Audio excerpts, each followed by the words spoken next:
est dans la joie ce matin, n'est-ce pas? C'est bon. Je voudrais terminer aujourd'hui sur le thème de la confiance et sur le thème de l'espérance. Tout au long du mois de janvier, ce thème nous a accompagnés et nous allons encore terminer là-dessus ce matin. Nous avons vu le psaume 61, qui est Dieu qui entend nos cris, qui est un refuge pour nous. Nous avons vu le fait d'être transporté par Dieu. Nous avons lu en introduction de toute cette semaine, qui était pour nous une semaine de prière, le psaume 23 avec ces deux questions qui sont peut-être pas toujours habituelles lorsque on regarde le psaume 23. C'est « Ai-je un cœur docile ?» pour laisser justement ce berger nous conduire, et comment gérons-nous l'adversité? Ce psaume donc qui nous a accompagnés tout au long de cette semaine, j'espère en tout cas qu'il a été pour vous encore une source d'enrichissement, que ça vous a permis encore de vous rapprocher de ce divin berger. Et nous terminons aujourd'hui avec un texte qui concerne un épisode de la vie de Paul, qui est à ce moment-là prisonnier et qui est escorté pour se rendre par la mer à Rome. On est vers la fin du livre des Actes, au chapitre 27. Et durant le voyage qui va le conduire à un moment donné d'Alexandrie jusqu'à Rome, Paul va dire ceci dans Actes 27 et au verset 10 que nous pouvons lire. Actes 27, 10.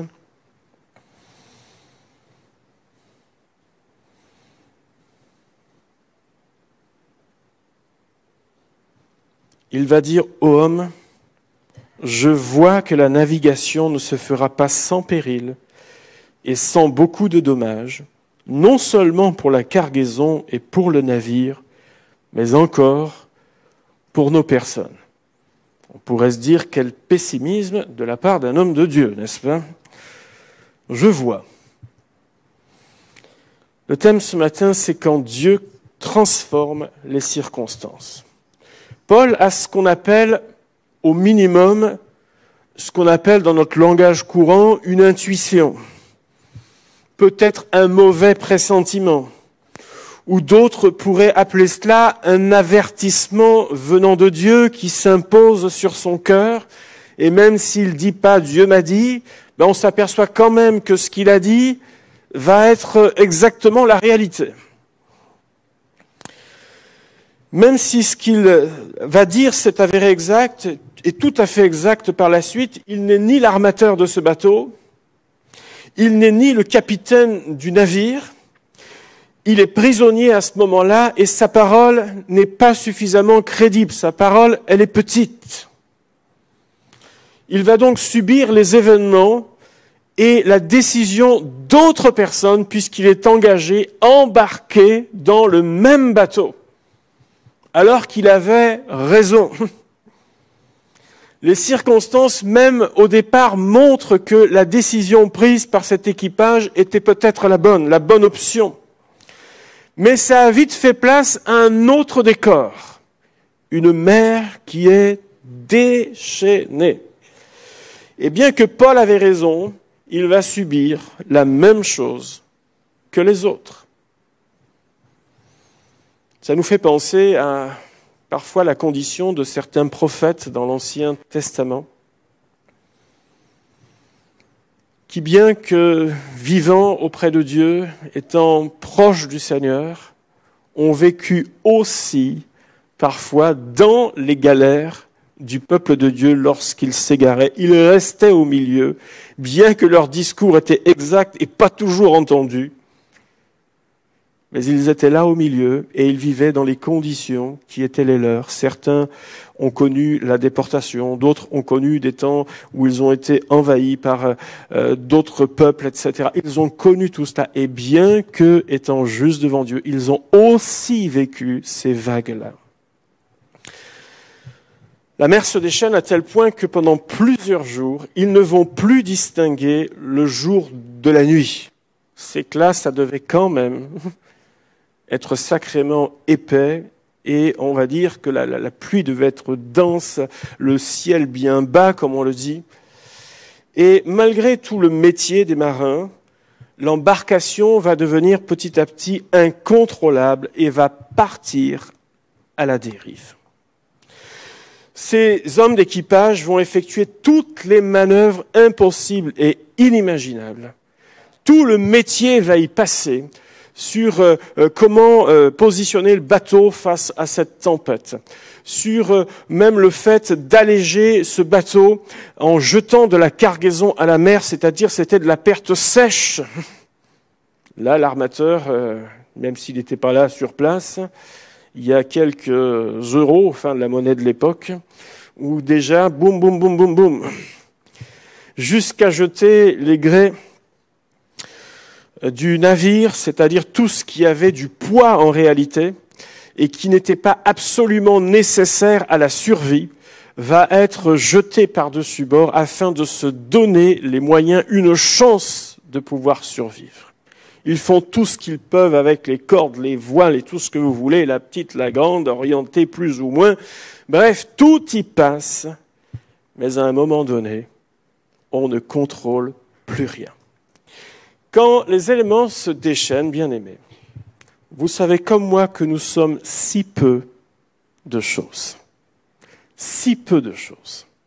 Malgré un certain savoir, peut-être dans quelques domaines, malgré l'expérience de la vie pour quelques-uns où on en a vu d'autres, oui, c'est vrai. Néanmoins, nous sommes si peu de choses. Et on peut tellement vite être balayé dans l'immensité, on pourrait dire, de cet univers. Et dans ce monde dans lequel nous vivons, nous sommes si peu de choses. Nous pouvons également vivre cette impression de subir à certains moments les éléments, comme Paul les a subis, sans qu'il y ait rien de particulier, juste le fait d'être là, on pourrait dire au mauvais moment, au mauvais endroit.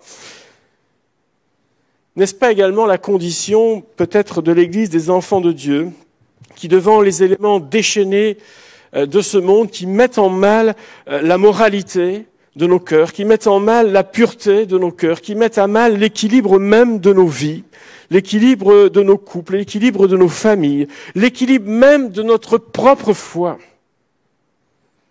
Quand toutes vous balancent de droite et de gauche.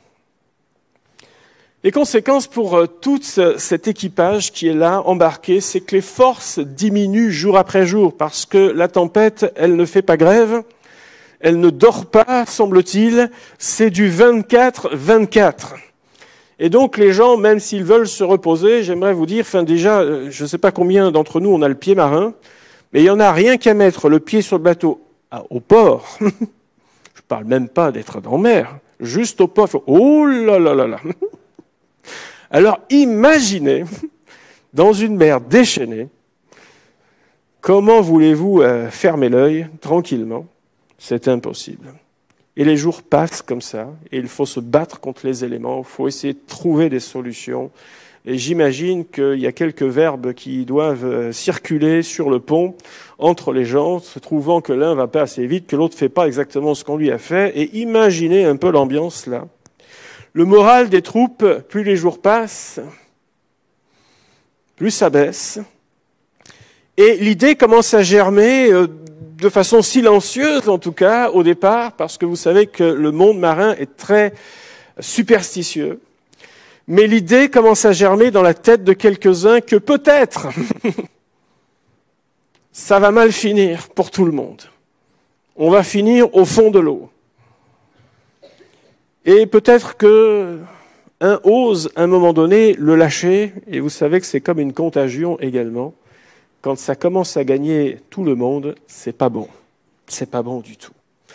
Et il y a dans cette embarcation 276 personnes qui sont présentes sur ce bateau. Il y en avait un qui était secoué comme les autres, mais la différence, c'est que lui connaissait Dieu. La seule différence, il avait exactement les mêmes effets de la tempête que tous les autres, mais lui connaissait Dieu.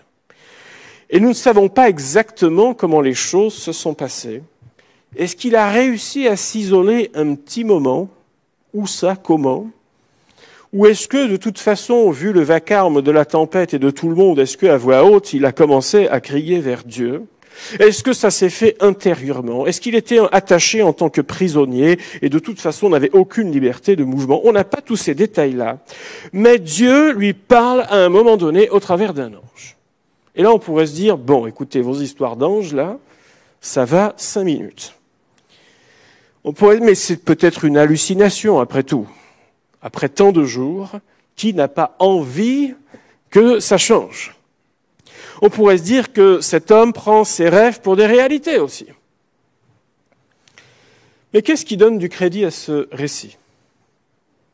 C'est que ce que l'apôtre Paul va déclarer à voix haute va se passer exactement et avec précision de la façon dont il l'a annoncé.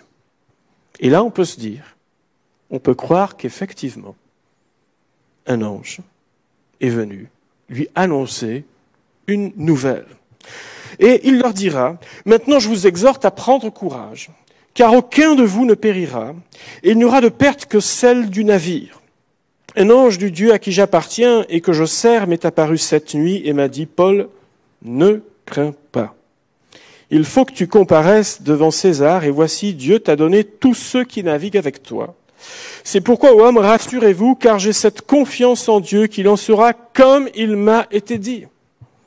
Mais nous devons échouer sur une île.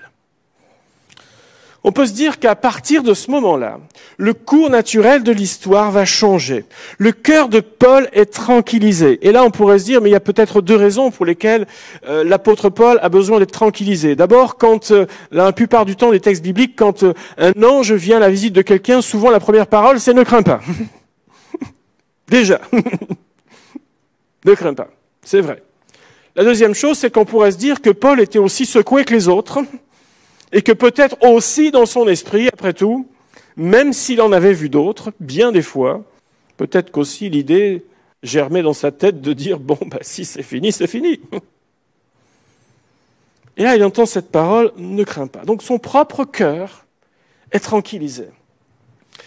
Ensuite, les 275 autres passagers vont être au bénéfice d'une grâce tout à fait particulière. Et pourtant, il aurait pu se poser des questions métaphysiques. Ok, on va échouer sur une mer, ça va mal finir cette affaire, tout va être fracassé, mais il y en a qui savent pas nager là-dedans. On n'avait pas les cours de natation obligatoires comme on a à l'école à l'époque. Et beaucoup de gens ne savaient même pas nager. Il y avait des prisonniers. Non, mais est-ce qu'ils vont pas nous exécuter déjà, nous? Comme ça, au moins, au cas où il y en a un qui réchappe, etc. Ils ont une responsabilité. Il aurait pu se poser des questions métaphysiques. Mais la voix de Paul, qui n'était pas écoutée en début de voyage, jusque-là, à ce moment-là, va devenir d'un seul coup prépondérante. C'est comme s'il y avait une autorité de Dieu d'un seul coup dans la voix, dans le discours de l'apôtre Paul pour conduire tous ces hommes-là à qui Dieu dit, je te les mets maintenant sous ta responsabilité. Non mais attends, je suis pas armateur, je suis pas capitaine. Je te les mets sous ta responsabilité maintenant et ils vont tous finir sains et saufs. Cette réponse de Dieu pourrait ne pas nous satisfaire. Après tout, si on a lu les évangiles, on pourrait se dire, mais attendez, Jésus, et combien de fois on n'a pas entendu ça, mais Jésus n'a-t-il pas calmé la tempête ? Ben oui. N'a-t-il pas calmé la tempête? Si on regarde dans l'Ancien Testament, Dieu n'a-t-il pas ouvert? Et ça pourrait ne pas nous satisfaire en disant, quand même, là, c'est la solution, là. Non, quand même. C'est presque pas digne de Dieu, cette affaire. Quand c'est avec Dieu, tout s'arrête, tout se stoppe. Le vent, la mer, tout obéit, tout s'aligne d'un seul coup. Et ça pourrait ne pas nous satisfaire. Est-ce qu'avec Dieu, on doit se résoudre à échouer sur une plage avec de lourdes pertes? Comment est-ce qu'on peut accepter même ça? Le résultat de cette histoire, c'est que ces 276 personnes, bien que le fait que le bateau de toute façon a échoué, a coulé, c'est que tous prisonniers, marins, légionnaires ont été sauvés sans distinction. Et il y a même eu une solidarité. Donc on peut imaginer que peut-être qu'un prisonnier a aidé un légionnaire à un moment donné. C'était peut-être pas ce qu'il avait pensé avant. Ou qu'un légionnaire pour qui la vie d'un prisonnier ne coûte pas grand-chose, eh bien il est tendu une planche de bois ou quelque chose afin qu'il regagne aussi le rivage. Des choses, on pourrait se dire, pas normales, en principe. Là, il y a d'un seul coup, comme si l'être humain, d'un seul coup, tous avaient ce même niveau pour les autres. La vie est plus importante que l'histoire et tout ce qu'on veut et tout ce qu'on peut traîner. Et si déjà l'histoire s'arrêtait là, on pourrait se dire c'est déjà une belle histoire, puisque ces gens-là ont quand même été témoins de ce que des paroles précises et pourraient déjà, rien qu'à cause de ça, dire que Dieu est vivant. Rien qu'à cause de ça. Mais l'histoire ne s'arrête pas là. Ils arrivent sur l'île de Malte, peut-être quelques-uns ont visité Malte. Il y en a quelques-uns ici qui ont visité l'île de Malte? Je ne parle pas des 2 dernières années, ni dans les 3 prochains mois. Bon, c'est quand même une destination en principe, mais apparemment, ce n'est pas une que vous avez choisie, moi non plus d'ailleurs. Mais la population locale montre un accueil favorable. Et Paul va ramasser du bois, et vous savez ce qui se passe. Une vipère vient s'accrocher sur son bras, et crac. Et là, vous vous dites, mais c'est pas possible, il est maudit, quoi. Et tout le monde voit ce serpent qui est suspendu à son bras. Et ils se disent tous dans leur tête, cet homme va tomber. C'est même l'exercice de la justice. Il a échappé à la mer, mais à ça, il échappera pas. Il échappera pas. Ce serpent-là qui se tient à son bras, comme un témoin, comme s'il ne voulait pas lâcher. Vous savez que le serpent, c'est l'un des symboles dans la Bible de l'ennemi qui cherche à piquer, à nous infecter d'une façon ou d'une autre et à surtout ne pas nous lâcher. Mais voyant que rien ne se passe, puis on les imagine en train de le regarder, qui tournent la tête, vous n'avez pas de la fièvre, 1 heure passe, 2 heures passent, 3 heures passent, 4 heures passent, rien du tout. Ils se disent alors, d'un statut où il devait, c'était justice, c'était un criminel, il passe au statut d'un dieu, d'un seul coup. Vous voyez un peu dans l'histoire, puis c'est un peu à l'image du monde aujourd'hui. On fait de vous une vedette, et puis 3 matins plus tard, on vous a oublié. C'est comme ça aujourd'hui. Mais lui, il ne va pas se laisser monter la tête. Il ne va pas commencer à dire « Ah oui, c'est vrai, alors elle est où ma maison, mon fauteuil, mes serviteurs ?» Et puis exécutez-moi tous ces légionnaires romains, là, qu'on en finisse. Et je me sens bien sur cette île d'un seul coup. Ben, lui, il ne se laisse pas monter la tête. C'est pas la première fois qu'on a voulu le mettre plus haut que ce qu'il était, ou parfois qu'on a voulu aussi le réduire en poussière. Il ne se laisse pas monter. Et le temps passe, encore une fois. Et dans la tête de Paul, on pourrait se dire, mais à quoi ça sert tout ça? À quoi ça sert? Mais d'un seul coup, il apprend que dans la famille la plus importante de Malte, le papa de cet homme le plus important est malade. Et là, l'apôtre Paul se rend à son chevet et prie celui qu'il connaît. Cet homme connaît la guérison. Et à partir de là, les réseaux sociaux n'existaient pas, mais le bouche à oreille fonctionnait très bien. Et d'autres ont commencé à venir, étant eux-mêmes touchés, atteints. Et Dieu les guérit, les relève. Et ainsi, le témoignage de l'Évangile, qui n'était pas prévu dans l'itinéraire, dans la carte de l'apôtre Paul, devient une destination que Dieu a choisie afin que l'impact de l'Évangile se répande. Pendant longtemps, certainement que l'apôtre Paul n'a rien compris ou pourquoi du comment de la tempête. Il n'a certainement même pas compris pourquoi cette vipère s'est attachée à son bras, à se demander ce qu'il avait, c'était quoi son problème. Mais Dieu savait ce qu'il voulait faire. Et Paul le comprend petit à petit. alors que l'évangile se répand.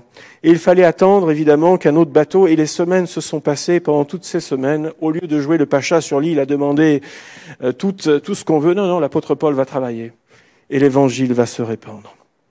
Bien-aimés, pourquoi je dis tout cela ce matin? Même si ce n'était pas dans ses plans, c'était dans les plans préparés d'avance par le Seigneur. Une œuvre insoupçonnée prend place. Bien-aimés, ce qui a été une des clés pour l'apôtre Paul dans ce passage, c'est que Paul a eu confiance en Dieu quand tous désespéraient. Quand tous se sont arrêtés, lui, il a dit, s'il y en a encore un qui peut faire quelque chose, s'il y en a encore un qui peut venir à notre secours, s'il y en a encore un qui n'a pas encore dit la moindre chose, mais on va attendre que lui dise quelque chose. Et ce qu'il dira s'accomplira. Bien-aimés, nos vies sont parfois bien secouées.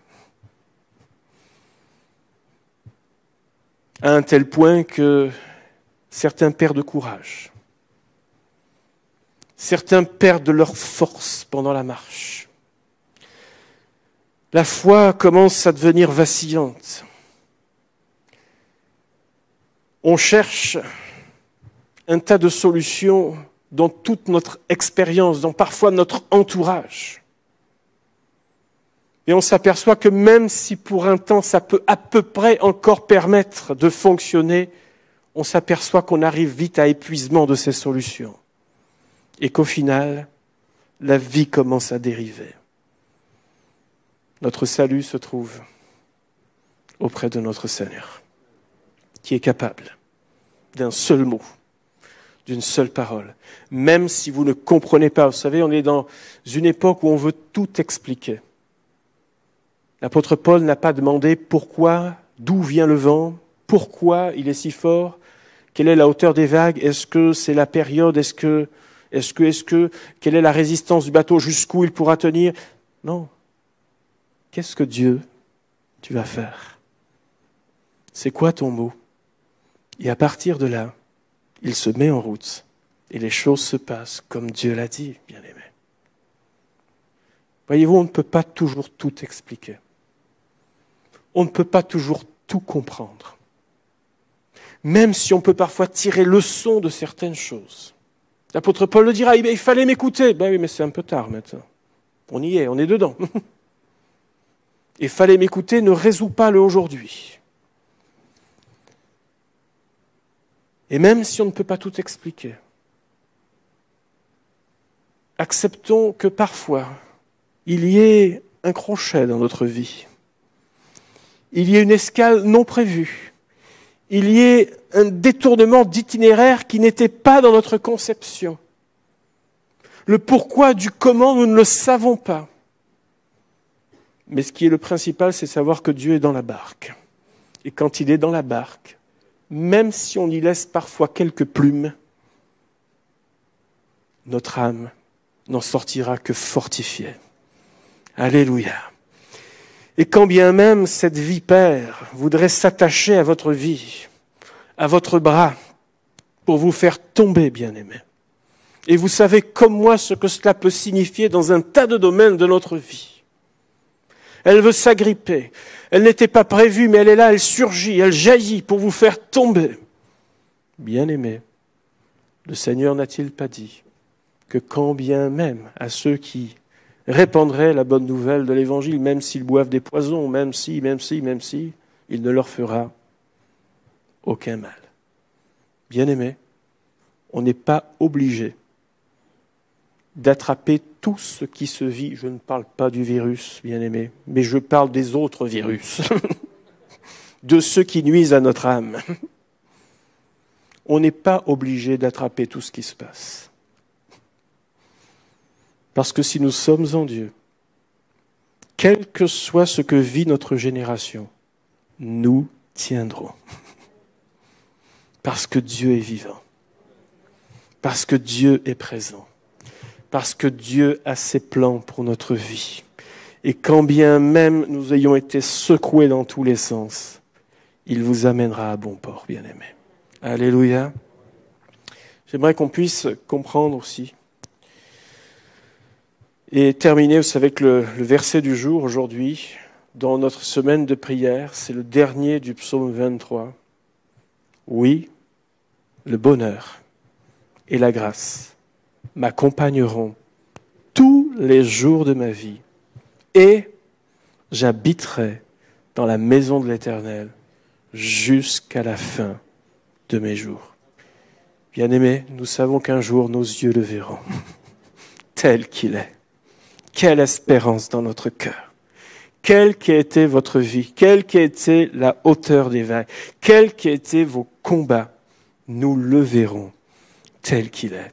Béni soit le nom de l'Éternel, qui vous a conduit jusqu'à aujourd'hui, qui vous conduira encore demain et dans les années à venir. Notre part à nous, c'est de dire, Seigneur, je suis là avec toi, je suis là en toi. Je crois en tes paroles. Je crois dans ce que tu fais, Seigneur. J'ai cette confiance dans mon cœur, Seigneur, qu'il sera fait comme il m'a été dit. Que Dieu nous donne d'avoir cette foi inébranlable dans notre Seigneur et dans notre Dieu. Et ainsi, nous traverserons toutes les époques, toutes les modes possibles et inimaginables, parce que Dieu est là. Alléluia. Je sais qu'un jour, mes yeux verront Jésus. Vous connaissez ce chant? Si je marche par la foi, et malgré tout, je sais qu'un jour, mes yeux verront Jésus.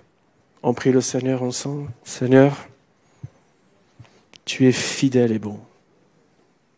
Tu es juste.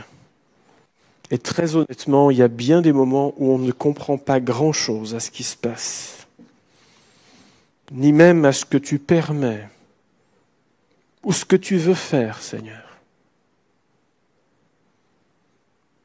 Tout ne se passe pas comme dans notre conception, comme on le prévoit toujours. Mais Seigneur, pour nous, l'important, c'est que tu sois là. Et quand tu es là, tout est possible, Seigneur. Seigneur, aide-nous à faire notre part, celle de garder la foi, de garder cette confiance, cette espérance qui est en toi, sachant que tu ne feras jamais défaut. Seigneur, béni sois-tu pour ta présence. Béni sois-tu pour tes plans, même s'ils n'ont rien à voir avec notre conception. Béni sois-tu pour tes plans. Je veux te prier pour tous ceux qui ce matin se reconnaissent comme au milieu des vagues, ou bien piqués par une vipère, qui s'attache à leur corps. Je veux te prier ce matin qu'en toi, ils trouvent toute solution. Seigneur, béni sois-tu pour l'espérance qui est dans notre cœur. Et louange à toi. Amen. Amen.